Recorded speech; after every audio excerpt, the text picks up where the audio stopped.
Assessment year 25-26 की income tax return file करते वक्त अगर आपके पास कोई इनकम है जो कि सेक्शन 112 ए में कवर होती है, which is a long term capital gain on sale of equity shares और इक्विटी ओरिएंटेड म्यूचुअल फंड्स, तो वहां पर अब आपको 1,25,000 रुपए तक की एग्जेम्पशन मिल जाती है, जो कि 24 जुलाई 2024 के बजट के आने से पहले 1 लाख रुपए थी।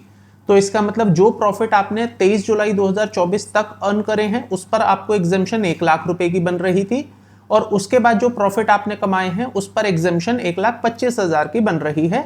लेकिन आपको मैक्सिमम जो एग्जेम्पशन मिलेगी वो 1,25,000 तक की ही मिलेगी फॉर ओवरऑल ईयर। अब यहां पर कंफ्यूजन क्रिएट होता है कि ये कैलकुलेशन कैसे की जाएगी, तो इस कैलकुलेशन को एक एग्जांपल की हेल्प से समझते हैं।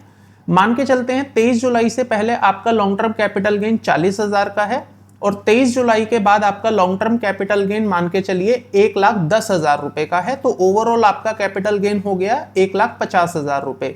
अब ये कैलकुलेशन होगी कैसे, तो देखिए जो 1,10,000 रुपए का आपका कैपिटल गेन 23 जुलाई के बाद का है, वहां पर तो आपको पूरे के पूरे 1,10,000 की एग्जेम्पशन मिल जाएगी। अब आपके बचे हुए जो 15,000 हैं एग्जेम्पशन के, क्योंकि 1,25 की एग्जेम्पशन है, 1,10 की आपको एग्जेम्पशन मिल गई, तो बचे हुए 15,000 आपके अप्लाई किए जाएंगे उस एग्जेम्पशन पर, उस वाले कैपिटल गेन पर जो आपका 23 जुलाई से पहले हुआ है। तो आपका 23 जुलाई से पहले कैपिटल गेन था 40,000, 40,000 में से 15,000 माइनस किए जाएंगे, और बचे हुए 25,000 रुपए पर आपको 10% का टैक्स देना होगा, और आपका ओवरऑल जो टैक्स बनेगा वो 25,000 पर ही बनेगा। अब दोस्तों यहां पर एक्चुअली में ये जो मैनर है या ये जो मेथड है ये आपके लिए ज्यादा बेनिफिशियल है, बिकॉज यहां पर 24 जुलाई के बाद जो कैपिटल गेन थे उस पर टैक्स का रेट वो 12.5% और उससे पहले वाले पर 10% का रेट था। तो इसी तरह से यूटिलिटी भी कैलकुलेशन कर रही है, मैंने इस चीज को भी चेक किया हुआ है।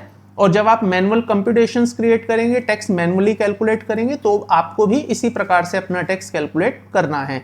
आई होप आपको इस पर एक क्लैरिटी मिल गई होगी। इसी तरह के इंफॉर्मेटिव एंड नॉलेजेबल वीडियोस देखने के लिए चैनल को सब्सक्राइब कर लीजिएगा।